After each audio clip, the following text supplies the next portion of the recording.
حدیث پاک میں آتا ہے جو یہ 5 کام جمعے والے دن کر لے تو اس کی جنت واجب ہو جاتی ہے اس میں. ٹھیک ہے نا, جنت واجب ہو جانے والا عمل ہے تو زندگی میں کبھی ایک بار تو کریں. اس میں کیا ہے کہ جمعے کے دن روزہ رکھے, جمعہ پڑھے, کسی مریض کی عیادت کرے. یہ 3 کام تو ہم کر سکتے ہیں. 2 کام ہے, نکاح میں شرکت کرے اور جنازے میں شرکت کرے. اس کے ساتھ ایک چھوٹا سا میں شاید چہروں پہ مسکراہٹ بھی آئی ہے, اور بندہ چاہے تو نیکی کیسے ہو جاتی ہے. ایک بار کیا ہوا کہ ایک مبلغ دعوت اسلامی جو تھے ان کا, میں اس کی واقعہ بتا رہا ہوں کہ کوشش کرے تو بندہ کیسے مل جاتا ہے اس کا کام, کہ انہوں نے سوچا کہ یار سب کو بیان کرتا رہتا ہوں اور کبھی خود تو یہ کام کیا نہیں, یار چلے ہم بھی کوشش کریں. تو روزہ رکھ کے جمعہ پڑھا, اور فیضان مدینہ بھی وہ ہے کیا نام ہے شفا خانہ ہے, تو وہاں بھی چلے گئے, مریض کی عادت بھی ہو گئی, نکاح پڑھانا تھا, نکاح بھی شرکت ہو گئی. اب انہوں نے کئی دوستوں کو میسج کیا کہ یار کہیں سے کوئی جنازے کی اطلاع ہو تو مجھے بتائیں. ویسے نارملی میسج آ رہے ہوتے ہیں. تو 4:45 بجے یا 4:50 پہ ان کو میسج آتا ہے کہ بھئی فیضان مدینہ کے قریب تھے وہ, کہ خاردر کے قریب ایک جگہ ہے اور وہاں عصر کے بعد جنازہ ہے. انہوں نے کہا چلو میں پہنچتا ہوں. یہ وہاں پہنچے, گلیوں کے اندر مسجد, وہاں جب پہنچے تو اب چونکہ وہ مدنی چینل کے مبلغ بھی تھے تو علاقے والے حیران کہ یہ بھائی یہاں کہاں سے آ گیا. اچھا وہ پہنچے تو نماز عصر ختم ہو چکی تھی, جنازہ باہر رکھا تھا. جب مسجد والے باہر آ رہے تھے تو انہوں نے کہا چلو میں جنازہ پڑھ لوں, نماز عصر بعد میں پڑھ لوں گا. تو مسجد والوں نے کہا نہیں, نماز جنازہ آپ نہیں پڑھانی ہے, تو انہوں نے نماز جنازہ بھی پڑھا دی.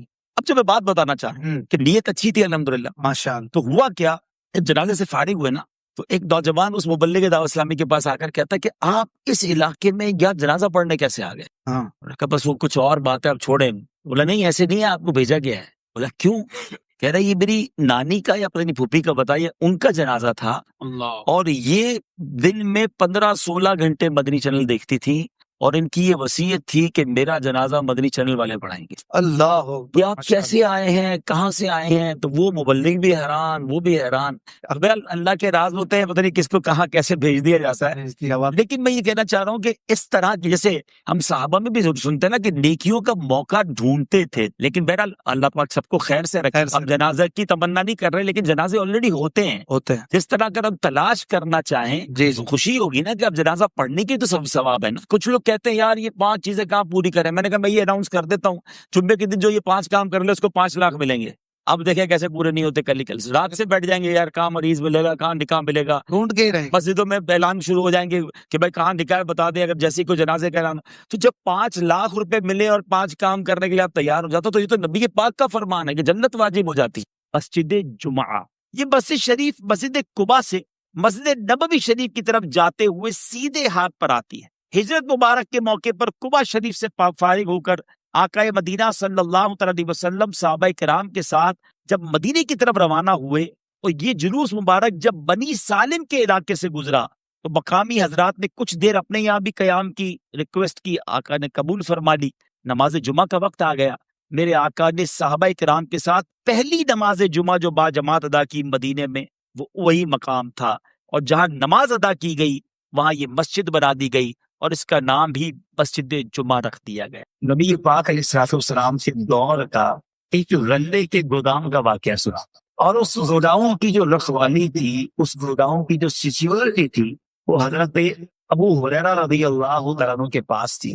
حضرت ابو ہریرہ خود فرماتے ہیں کہ مجھے مسلمانوں کے جو غلہ تھا یا مسلمانوں کا جو مال تھا اس کی حفاظت کی ذمہ داری سرور کائنات علیہ السلام نے دی تھی, اور آقا علیہ السلام نے فرمایا تھا کہ ابو ہریرہ تم نے اس کی حفاظت کرنی ہے. تو اب آپ کہتے ہیں کہ میں رات کو حفاظت کر رہا تھا کہ میں نے دیکھا کہ چور آیا اور غلے میں سے کچھ چوری کرنے لگا اور اپنی بوری اپنا تھیلا بھرنے لگا. میں نے اس کو پکڑ لیا, ریڈ ہینڈ پکڑ لیا چوری کرتے ہوئے, اور کہا میں تو نبی پاک کی بارگاہ میں بھیجوں گا, یہ تو مسلمانوں کا زکوٰۃ کا مال ہے. تو اب وہ جو چور تھا نا وہ بڑی ریکویسٹ کرنے لگا, رونے لگا, گڑگڑانے لگا, غریب آدمی ہوں, میرے بچے ہیں, مجھے معاف کر دو, آئندہ چوری نہیں کر. حضرت ابو ہریرہ کہتے ہیں مجھے تھوڑا سا ترس آ گیا کہ بڑا سا چہرہ بنایا, بڑی منتیں کی. صبح بارگاہ رسالت میں پہنچا, اس سے پہلے کہ میں کچھ عرض کرتا, یعنی آقا مدینے والے مصطفیٰ صلی اللہ علیہ وسلم نے فرمایا اے ابو ہریرہ تمہارے رات والے چور کا کیا ہوا؟ ہائے ہائے, غیب کی خبریں دیکھو میرے آقا کیسے دیا کرتے. فرماتے اے ابو ہریرہ تمہارے رات والے چور کا کیا ہوا؟ اچھا یہ میں کوئی اور حدیث نہیں سنا رہا, صحیح بخاری کی حدیث سنا رہا ہوں. لوگ کہتے ہیں ریفرنس کے ساتھ بات کیا کرو, آج بخاری کی حدیث سنا رہا ہوں. تو کہتے ہیں حضور وہ آیا تو تھا لیکن وہ بڑا جو ہے وہ پریشان تھا, رو رہا تھا, اپنے بچوں کی بات کر رہا تھا, میں چھوڑ دیا. میں حدیث کا خلاصہ پیش کر رہا ہوں. آقا فرماتے ہیں وہ جھوٹا ہے وہ پھر آئے گا. نبی پاک نے جو ہو گیا وہ بھی بتا دیا کہ ابو ہریرہ تمہارے چور کا کیا ہوا, اور کل جو ہونا ہے وہ بھی بتا دیا. تو اگر جو ہم نعت میں شعر پڑھتے ہیں جو ہو چکا ہے جو ہوگا حضور جانتے ہیں, ٹھیک ہے. تو اب سنیے, حضرت ابو ہریرہ کہتے ہیں اب تو مجھے کنفرم ہو گیا کہ نبی پاک نے فرمایا ہے تو اس نے آنا ہی ہے, میں ریڈی تیار. رات ہوئی تو پھر آ گیا وہ چور, پھر چپکے سے بھرنے لگا, پھر میں نے پکڑ لیا. میں کہا تمہیں شرم نہیں آتی, کل معافی مانگ کر گئے, آئندہ نہیں کروں گا, پھر چوری کرنے آ گئے. تو آٹے کا یا غلے کا بولا بھرنے لگا تھا, پھر رونے لگ گیا.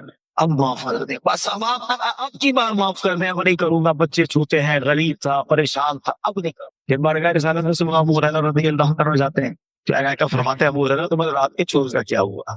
کہ آیا تو تھا, پکڑ بھی لیا تھا, پھر رونے لگا, پھر گڑگڑانے لگا, پھر رحم آیا, میں نے چھوڑ دیا.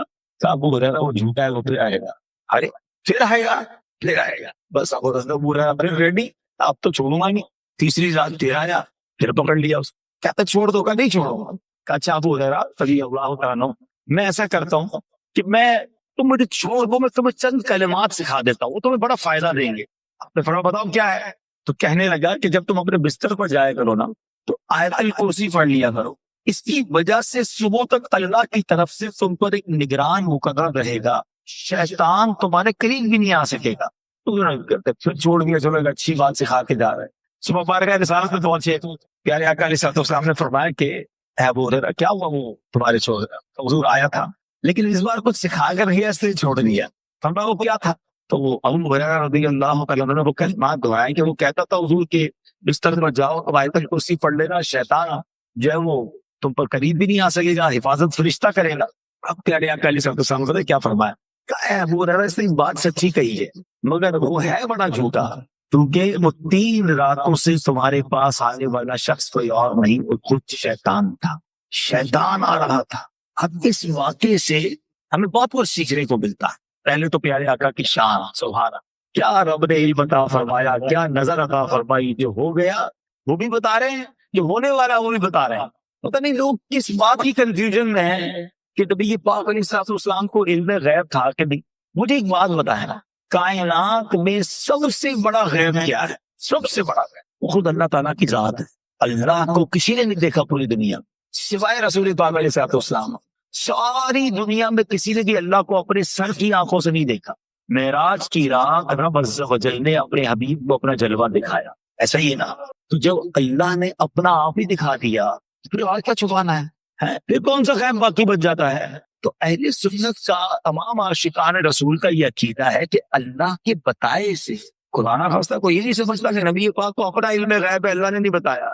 جو رب نے بتایا اور جتنا بتایا اتنا ہمارے آقا کے پاس علم ہے. تو اس میں تو کوئی ٹینشن نہیں ہونی چاہیے کہ اللہ جسے چاہے جو عطا فرمائے. اب یہ بخاری کی حدیث بتا رہی ہے کہ سرور کائنات علیہ السلام خود بتا رہے ہیں کہ تمہارے چور کا کیا ہوا اور کل پھر آئے گا. اس سے زیادہ اور کیا کلیئریفائی ہو سکتا ہے. نبی پاک علیہ السلام فرماتے ہیں, حدیث پاک کا مضمون ہے کہ قیامت کے دن جب نفسا نفسی کا عالم ہوگا 3 قسم کے لوگ ایسے ہوں گے جو میرا چہرہ بھی نہیں دیکھ سکے. ٹرائی ٹو انڈرسٹینڈ, یہ کتنی بڑی محرومی ہے کہ نبی پاک علیہ السلام کا اگر روزے قیامت کوئی چہرہ نہ دیکھ سکے تو شفاعت کس سے لے گا؟ قیامت کے دن وہ کون سی ہستی ہے جس سے کام آنا ہے؟ میرے آقا شافع روز محشر ہیں. اگر انہی کے قرب نہ ملا, ان کے پاس نہ جا سکے, پھر تو مارے جائیں گے نا. تو وہ 3 قسم کے لوگ کون ہیں؟ خدا نہ خواستہ ہم میں سے کوئی اس کیٹیگری میں آتا ہے تو آج سمجھ کے جانا ہے, توبہ کر کے جانا ہے. نمبر 1, نبی پاک فرماتے العاق لوالدیہ, ماں باپ کا نافرمان قیامت کے دن میرا چہرہ نہیں دیکھ سکے گا. ٹرائی ٹو انڈرسٹینڈ, یہ کتنا بڑا گناہ ہے. ماں باپ کی نافرمانی کرنے والے کو قیامت کے دن نبی پاک علیہ السلام فرما رہے میرا چہرہ بھی نہیں دیکھ سکے گا. اب ہم غور کریں, وہ لوگ جن کے ماں باپ حیات ہیں, خدا را اپنے ماں باپ کی قدر کیجیے, ان کی دعائیں لیجیے. احادیث میں یہ بھی مضمون ملتا ہے کہ جن سے ان کے ماں باپ راضی ان سے ان کا رب راضی, اور جن سے ماں باپ ناراض ان سے رب ناراض. ایٹ اینی کاسٹ, کسی صورت میں بھی اپنے ماں باپ کو ناراض نہ کیجیے, ماں باپ کی خدمت کیجیے اور ان کی دعائیں لیجیے. وہ ہستیاں ہیں جن کے بارے میں میرے آقا علیہ السلام فرماتے ہیں, جس کا مضمون ہے کہ جو اولاد اپنے ماں باپ کو محبت کی نگاہ سے دیکھے just only for the gaze of love, صرف دیکھنے کی فضیلت بیان کر رہا ہوں. خدمت کا عالم کیا ہوگا؟ فرمایا جو محبت سے دیکھتا ہے اسے حج مبرور کا ثواب عطا کیا جاتا ہے. عرض کی گئی حضور اگر کوئی شخص دن میں 100 بار دیکھ لے، گھر میں ہی ماں باپ ہوتے ہیں نا، پیارے آقا فرماتے اللہ اکبر و اطیب، اللہ بہت بڑا اور پاک ہے، کوئی 100 بار بھی دیکھے تو اللہ 100 حج کا ثواب عطا فرماتا ہے. اتنی بڑی نعمت ہے ماں باپ.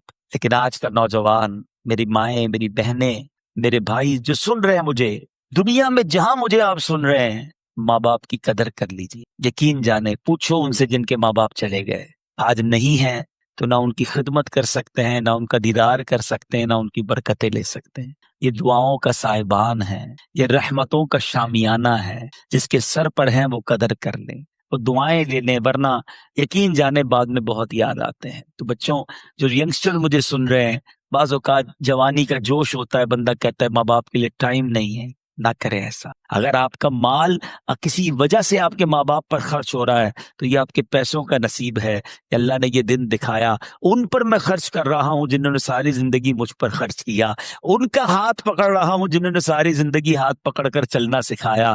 تو جن کے ماں باپ حیات ہیں وہ اپنے ماں باپ کی قدر کیجئے، کیونکہ جو ماں باپ کا نافرمان ہوگا، سرور کائنات علیہ الصلوۃ والسلام فرماتے ہیں بروز قیامت وہ میرا چہرہ بھی نہیں دیکھ سکے گا. the second personality یا کیٹیگری کون سی ہے؟ نبی پاک فرماتے تارک سنتی، میری سنت کا ترک کرنے والا قیامت کے دن میرا چہرہ نہیں دیکھ سکے گا. آج انفارچونیٹلی کتنی سنتوں پر ہم عمل کر رہے ہیں. میلاد تو مناتے ہیں، بڑی اچھی بات ہے، منانا چاہیے، لیکن سنتوں پر پریکٹیکلی عمل کتنا ہے؟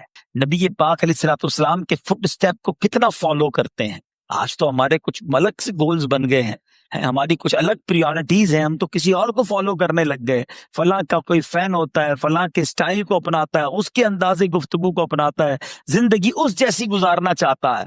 آپ جس کسی سے بھی محبت کرتے ہیں، میں آپ سے پوچھنا چاہتا ہوں، کوئی دنیا میں ایسا ہے کہ آپ پیدا نہ ہوئے ہوں اور آپ کے آنے سے پہلے وہ آپ کے لیے دعائیں کرتا ہو، آپ کے لیے راتیں جاگتا ہو، آپ کے لیے آنسو بہاتا ہو؟ جی ہاں، میں اور آپ پیدا نہیں ہوئے تھے، 1450 سال پہلے میرے آقا سجدے میں گرتے ہیں، رات بھر آنسو بہاتے ہیں کہ اللہ میری امت کی بخشش فرماتے. ہمیں یاد کرنے والے، ہمارا خیال رکھنے والے، اگر ان کی سنت پر عمل نہیں کریں، ان کے طریقہ کار پر زندگی نہ گزاریں تو کس کے طریقہ کار پر زندگی گزاریں؟ تو یاد رکھیے گا، سنت سے دور رہ کر زندگی اچھی نہیں ہے.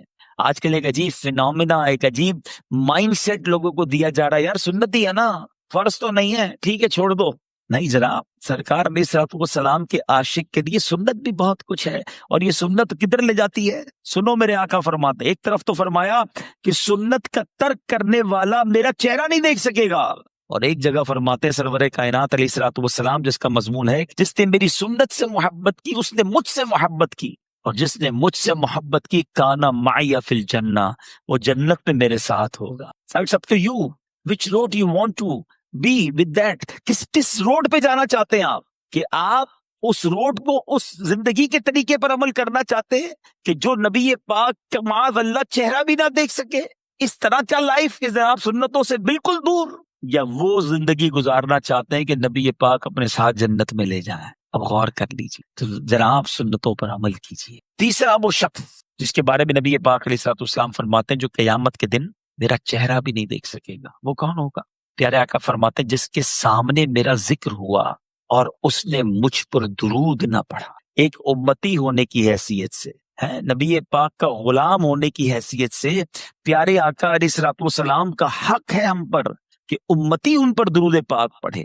خدا را اپنی زندگی میں درود پاک کو شامل کیجئے، چلتے پھرتے اٹھتے بیٹھتے درود پاک پڑھتے رہا کریں. اللہ پاک مجھے بھی پڑھنے کی توفیق عطا فرمائے، آپ کو بھی نصیب فرمائے. آئیے مل کر محبت کے ساتھ با آواز بلند درود پاک پڑھیں. صلو علی الحبیب صلی اللہ تعالی علی محمد صلی اللہ علیہ وسلم. اللہ پاک نے ایک ایسی شخصیت، ایک ایسی پرسنالٹی، ایک اتنی بڑی نعمت ہمیں عطا فرمائی ہے نبی پاک علیہ الصلوۃ والسلام کی صورت میں کہ آپ کا دنیا میں کوئی ثانی نہیں ہے، آپ جیسا دنیا میں کوئی نہ کبھی آیا نہ آئے گا. ایک بار خود نبی پاک علیہ الصلوۃ والسلام نے حضرت جبریل امین سے پوچھا، یاد رہے جبریل امین وہ ہے حضرت آدم علیہ السلام سے لے کر ہمارے آقا علیہ السلام تک ہر نبی کے پاس حاضر ہوئے. جبریل امین سے نبی پاک نے سوال کیا جس کا مضمون ہے کہ جبریل یہ تو بتاؤ تم نے سارے جہان دیکھے ہیں، سارے دور دیکھے ہیں، کیا مجھ جیسا کہیں اور بھی دیکھا؟ اللہ اکبر، یہ کتنا ریلیونٹ کوسچن ہے. This question is not for this امہ. جب سے کائنات بنی اور اب نبی پاک آخری نبی ہیں، فرماتے ہیں جبریل بہت سو سے ملے، ساری دنیا دیکھی، مجھ جیسا کوئی دیکھا؟ جبریل امین نے جو جواب دیا نا، میں اس جواب کو چاہتا ہوں میں نثر میں نہیں بلکہ آپ کو ایک شعر میں سناتا ہوں. سیدی اعلیٰ حضرت امام اہل سنت، کمال کی شخصیتیں، پوری حدیث کو ایک شعر میں کیسے قلم بند کرتے ہیں. کہتے ہیں یہی بولے سدرا والے چمنے جہاں کے تھالے. سدرا پہ کون رہتے ہیں؟ جبریل امین علیہ السلام. کہتے ہیں یہی بولے سدرا والے چمنے جہاں کے تھالے، سبھی بہنے چھان ڈالے تیرے پائے کا نہ پایا، تجھے یک نے یک بنایا. یا رسول اللہ، آپ جیسا اس دنیا میں کوئی نہیں آیا، کیونکہ رب نے آپ جیسا دنیا میں پھر کسی کو نہ بنایا. ایک اور جگہ سیدی اعلیٰ حضرت لکھتے ہیں وہ خدا نے مرتبہ تجھ کو دیا، نہ کسی کو ملے نہ کسی کو ملا، کہ کلام مجید نے کھائی شہا، تیرے شہر و کلام و بقا کی قسم، تیرا مسند ناز عرش بری، تیرا محرم راز روح امی، تو ہی سرور ہر دو جہاں ہے شہا، تیرا مثل نہیں ہے خدا کی قسم.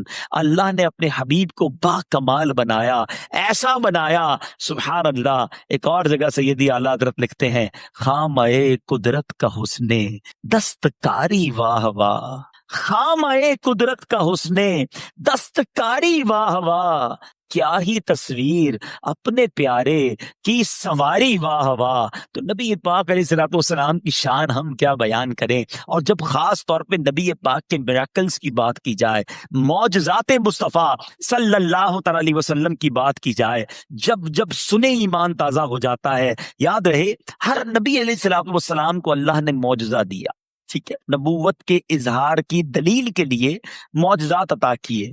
مگر نبی پاک علیہ السلام کی شان دیکھیں کہ حضرت آدم سے لے کر پیارے آقا علیہ السلام سے پہلے تک جتنے انبیاء گزرے، ان سب کو جتنے معجزات دیے گئے، نبی پاک کو ان سب کا مجموعہ عطا فرمایا، ٹوٹل آف دیٹ.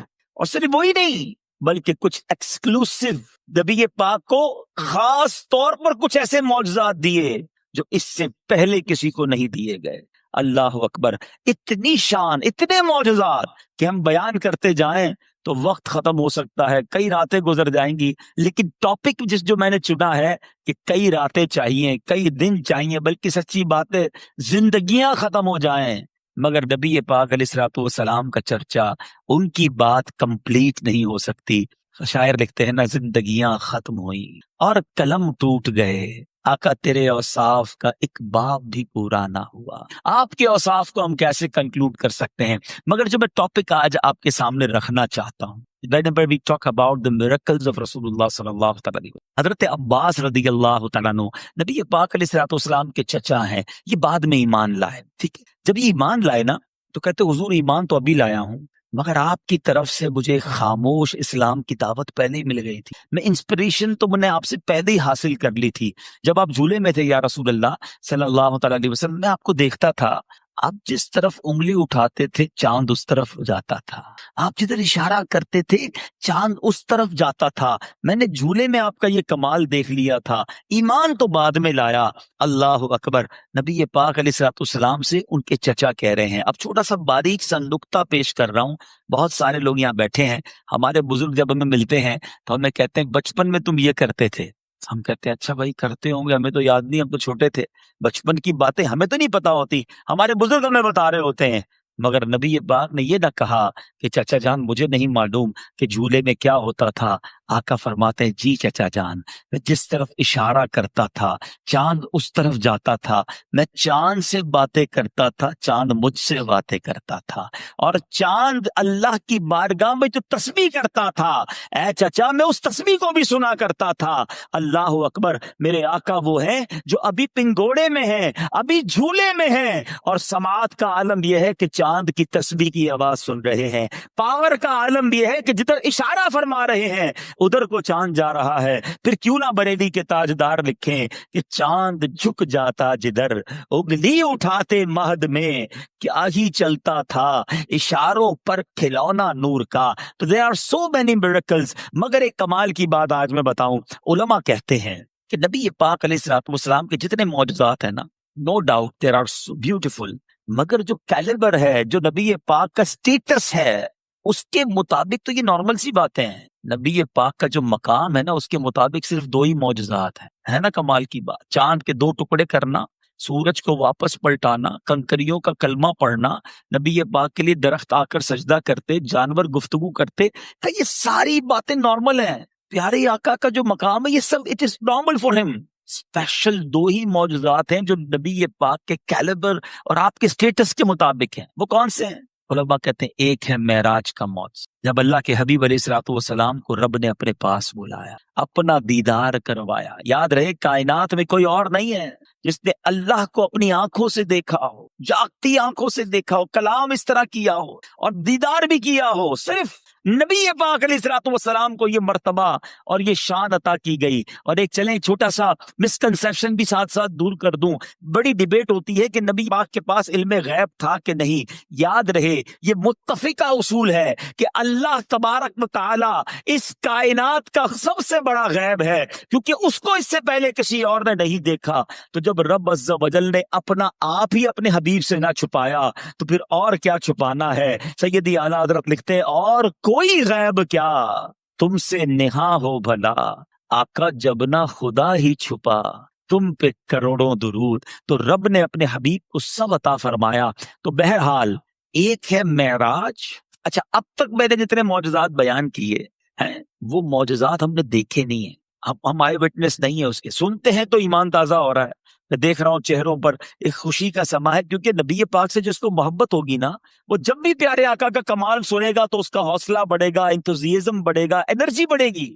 مگر we are not eye witness of those miracles. لیکن اب جو میں معجزہ بتانے جا رہا ہوں نا, اعظم المعجزات اسے کہا جاتا ہے, اور وہ معجزہ آج بھی ہمارے درمیان موجود ہے. ہم اس کو آج بھی دیکھ سکتے ہیں, ہم اس سے آج بھی برکت لے سکتے ہیں. سب سے بڑا معجزہ بھی ہے اور ہم اس سے برکت لے سکتے ہیں, اور وہ ہے قرآن مجید فرقان, جو نبی پاک کے قلب اقدس پر نازل ہوا. سینہ مصطفیٰ صلی اللہ تعالی علیہ وسلم کو وہ پاور دی گئی کہ نبی پاک کے قلب اقدس پر قرآن کا نزول ہوتا. تو اللہ پاک نے یہ جو معجزہ عطا فرمایا, قرآن خود کہتا ہے اگر اس قرآن کو کسی پہاڑ پر نازل کرتے تو وہ پہاڑ ریزہ ریزہ ہو جاتا.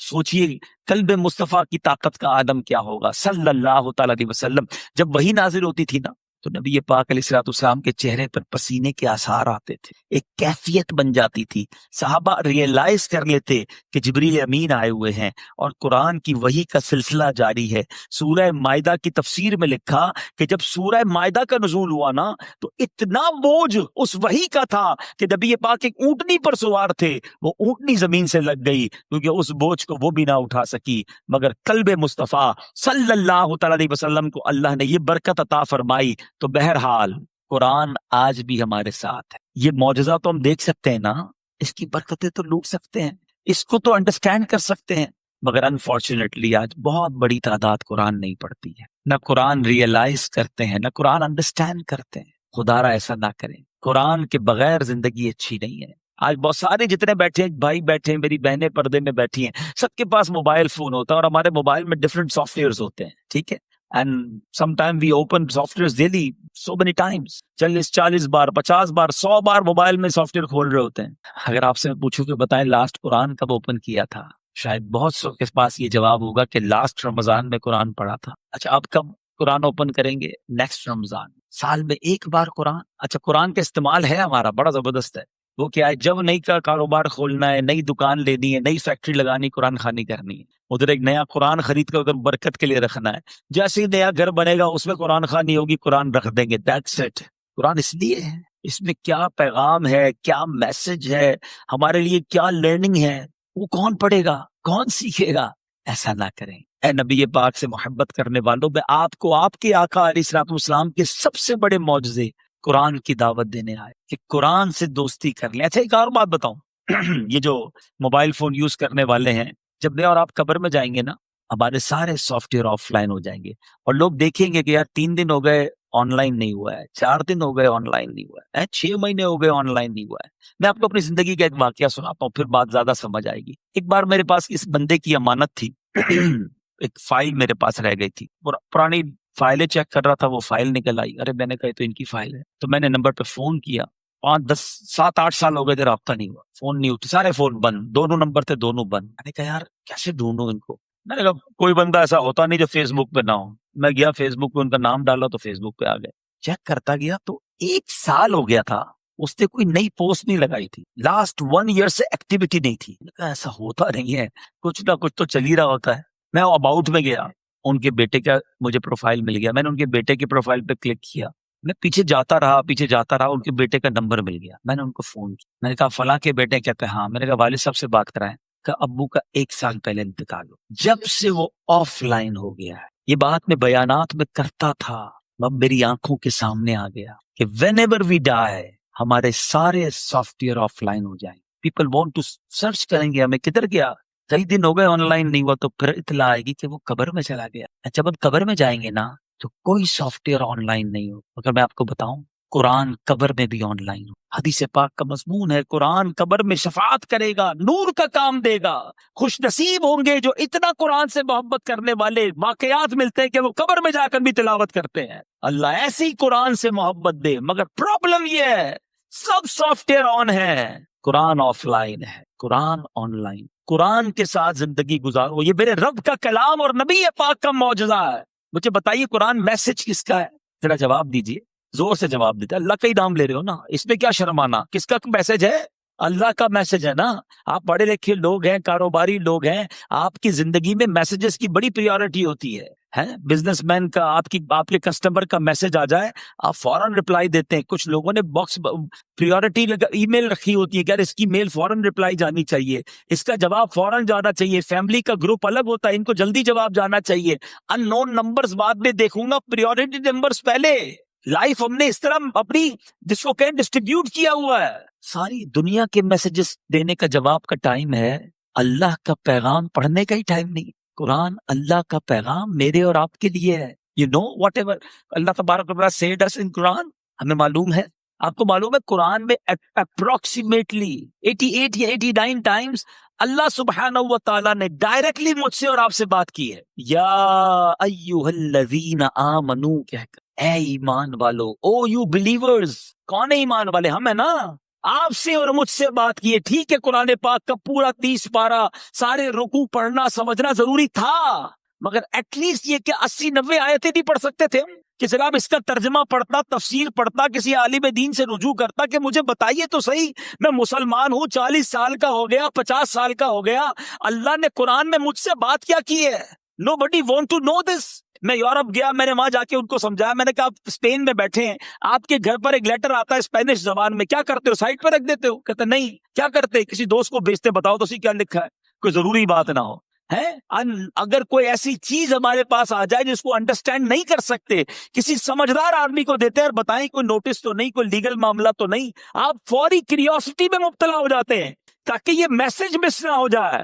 دنیا میں کوئی لیٹر مس نہیں ہوتا, کوئی نوٹس مس نہیں ہوتا, مگر زندگی گزر گئی, قرآن مس ہوئے جا رہا ہے, اور بغیر قرآن سمجھے قبر میں چلے جاؤ گے. میں آج آپ کے لیے ایک واقعہ بھی لایا ہوں قرآن, صرف ریئلائز کرانے کے لیے, ورنہ قرآن میں تو 100 کے قریب واقعات ہیں. اگر یہ واقعات بھی آپ پڑھیں تو پتہ تو چلے کہ یہ کیوں واقعات بیان ہوئے, پچھلی قوموں کے کیوں واقعات بیان ہوئے.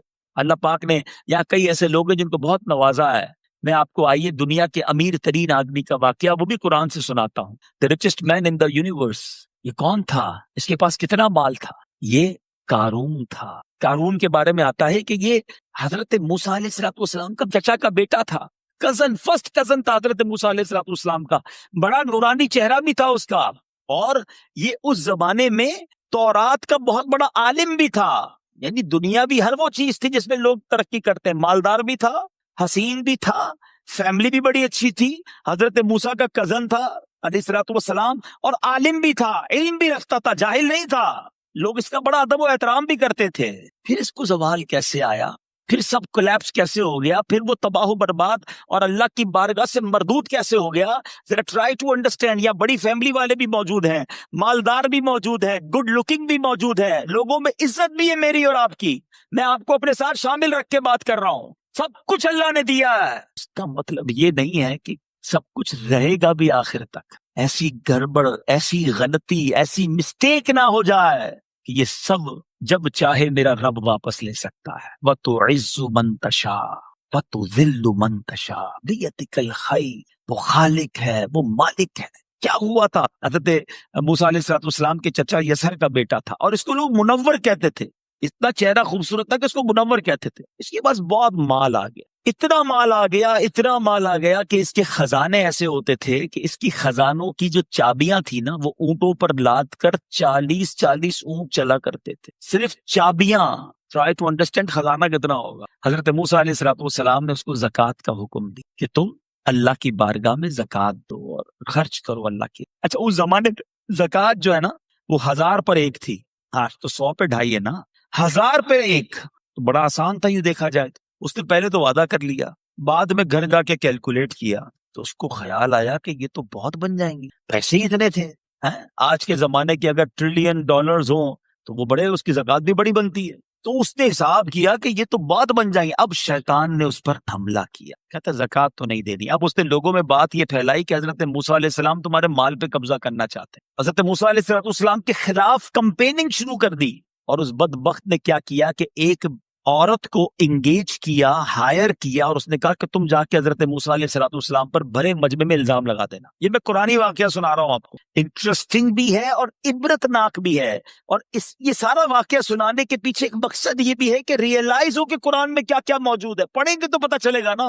ہمارے بچے، میری بہنیں، میرے بچے سن رہے ہوں گے. آج بچے کیسی کیسی پتہ نہیں سٹوریز پڑھ رہے ہوتے ہیں.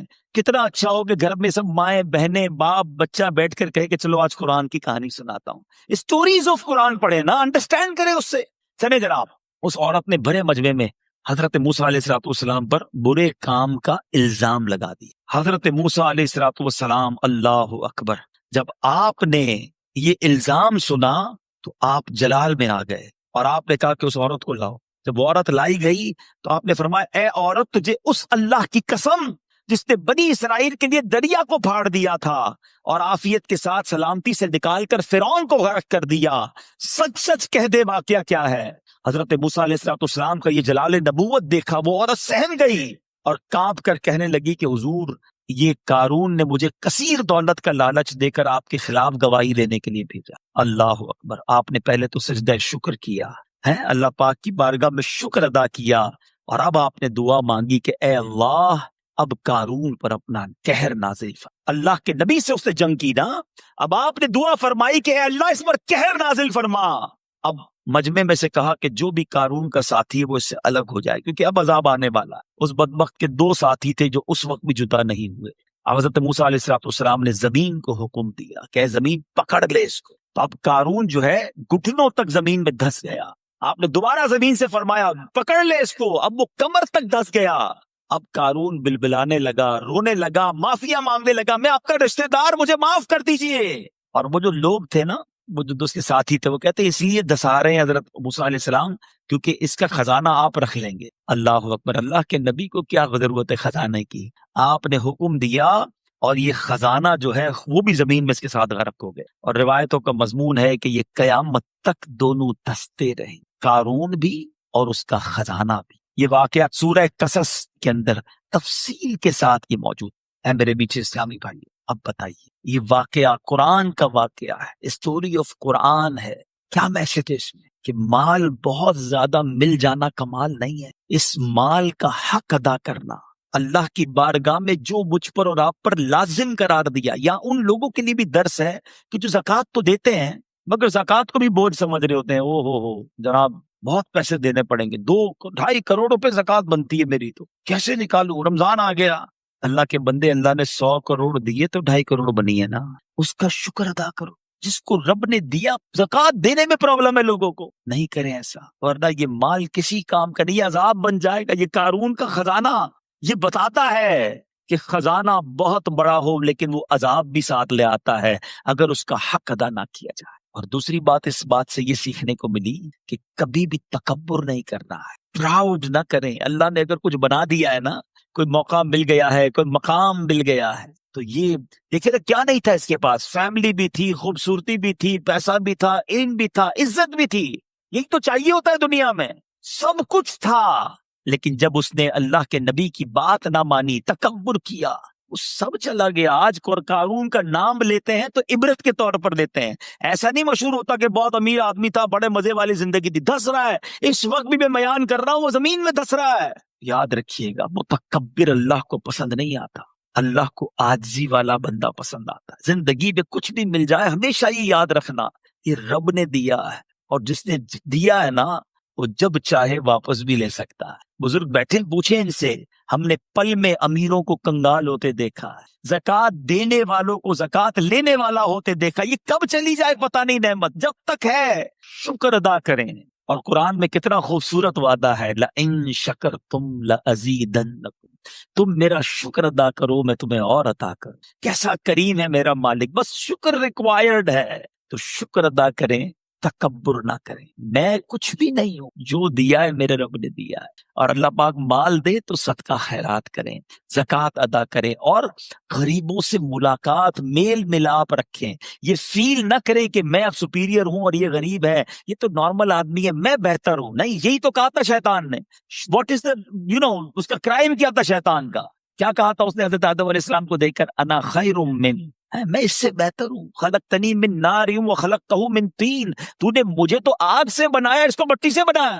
اب ذرا غور کیجئے، شیطان جنت کا خزانچی تھا، معلم الملکوت، فرشتوں کا استاد تھا، زمین کے چپے چپے پر اس نے سجدے کیے تھے، عبادت میں اپنا ثانی نہیں رکھتا تھا. جسٹ اونلی ونس ہی میڈ تکبر پراؤڈ، اینڈ واٹ ہیپنڈ، ہوا کیا؟ راندہ درگاہ مردود، قیامت تک کے لیے سارا چہرے کا نور چھین لیا گیا. شیطان ایک ایگزامپل ہے میرے اور آپ کے لیے. اس نے زندگی میں ایک بار کہا انا خیر من، اور آج ایسا لگتا ہے ہم کہتے تو نہیں ہیں مگر روز محسوس یہی کروا رہے ہوتے، میں اس سے بہتر ہوں. یہ ملازم ہے، یہ غریب ہے، اس کا رنگ بھی سانولا ہے، کپڑے بھی میلے ہیں اس کے. ہم کہتے نہیں ہیں کہ میں بہتر ہوں، مگر سچ بتاؤ میرا اور آپ کا ایٹیٹیوڈ کیا ہوتا ہے؟ اگر خدا نہ خواستہ تکبر میں ہم میں سے کوئی مبتلا ہے تو وہ سوچ لے کہ تکبر کرنا اللہ کو سخت ناپسند ہے. اللہ مجھے اور آپ کو عاجزی عطا فرمائے. اللہ نے حسن دیا ہے، اللہ نے پیسے دیے ہیں، اللہ نے علم دیا ہے، اللہ نے طاقت دی ہے، اللہ نے مقام دیا، اللہ نے دیا ہے.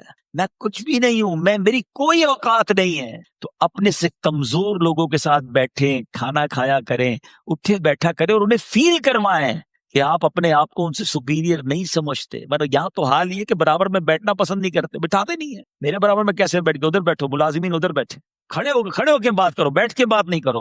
استغفر اللہ. پھر تکبر کس شے کا نام ہے مجھے بتائیے نا. بنی اسرائیل میں ایک شخص تھا بڑا عبادت گزار، اتنا عبادت گزار کہ وہ جدھر جاتا اس کے ساتھ بادل چلتا تھا، اتنی نیکیاں تھی اس کی. تو ایک بار ایک گناہگار شخص نے سوچا یار یہ اتنا نیک ہے، میں اتنا گناہگار. فرق دیکھیں، ڈفرنس دیکھیں، عاجزی، انکساری، شرم. سوچنے لگا اتنا گناہگار ہوں، میں تو کچھ بھی نہیں، اتنا نیک آدمی ہے، اس کے پاس جا کے بیٹھ جاؤں گا تو اس پر جو رحمتیں برس رہی ہیں میرا بھی کام ہو جائے گا. بڑا اچھی انٹینشن تھی نا، ریپنٹنس کی، توبہ کی نیت تھی. وہ جا کے اس کے برابر میں بیٹھ گیا. جب وہ بیٹھ گیا تو وہ جو نیک آدمی تھا، حالانکہ شیطان نے حملہ کیا، تکبر آ گیا، کہتا تم زمانے کے گناہگار میرے برابر میں، اٹھو کھڑے ہو کے جاؤ یہاں سے. وہ جب کھڑا ہوا، اب جانتے ہیں کیا ہوا؟ وہ بادل کا ٹکڑا جو ہے وہ اس کے ساتھ جانے لگا. اس زمانے کے نبی پر وحی بھیجی گئی کہ جا کر اس عبادت گزار سے کہہ دو، بلکہ ان دونوں سے کہہ دو کہ اپنے اپنے اعمال نامے دوبارہ سے شروع کرے.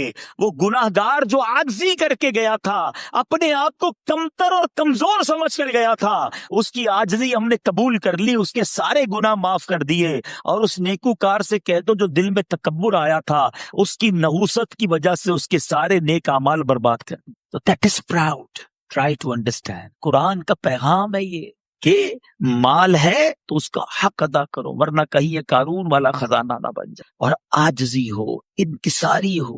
کہ دانا خاک میں مل کر گلے گلزار ہوتا ہے. ہم جس نبی کے غلام ہیں صلی اللہ تعالیٰ علیہ وسلم، جس کا کلمہ پڑھتے ہیں، جس کا میلاد منانے آج جمع ہوئے ہیں، ان کی عاجزی کا عالم، پہلے تو ان کا اسٹیٹس میں نے بیان کیا، ان کے معجزات کا عالم یہ ہے، ان کی اتھارٹیز کا، ان کے کنٹرول کا عالم یہ ہے کہ زمین پر اشارہ کریں اور چاند دو ٹکڑے ہو جائے.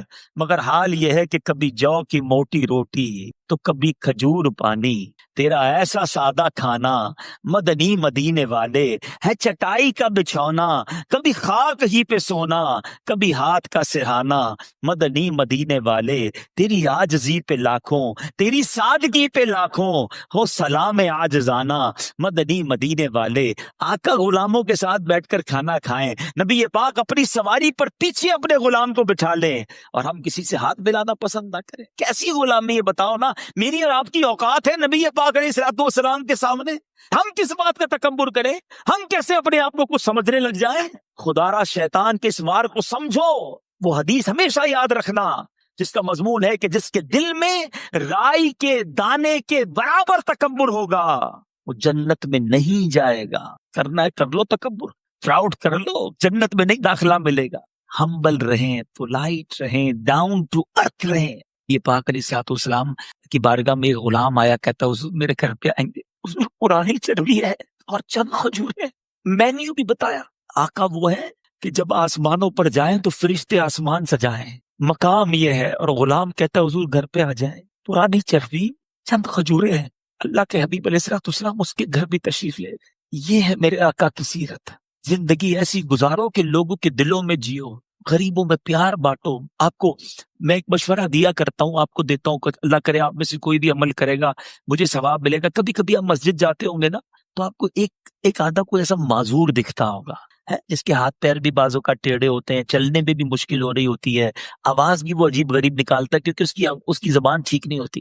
اس کو کوئی نہیں ہاتھ ملاتا. آپ رک جائیں، یقین کریں کہ آپ کے لیے لاٹری ہے. آپ کو جب ایسا کوئی بندہ نظر آئے نا، سمجھ لیں یہ ثواب کی سبد ایک پیکٹ آ گیا، پارسل آ گیا ہے. رک جائیں، 2 منٹ لگیں گے. اس کو قریب بلائیں، اس کو سینے لگائیں، بیٹا کیسے ہو آپ؟ ٹھیک ہو؟ کوئی کام ہے تو بتاؤ، تھوڑے پیسے ہیں تو دے دو اس کو. یقین کریں یہ وہ نیکیاں ہیں جو آپ کو کام آئیں گی.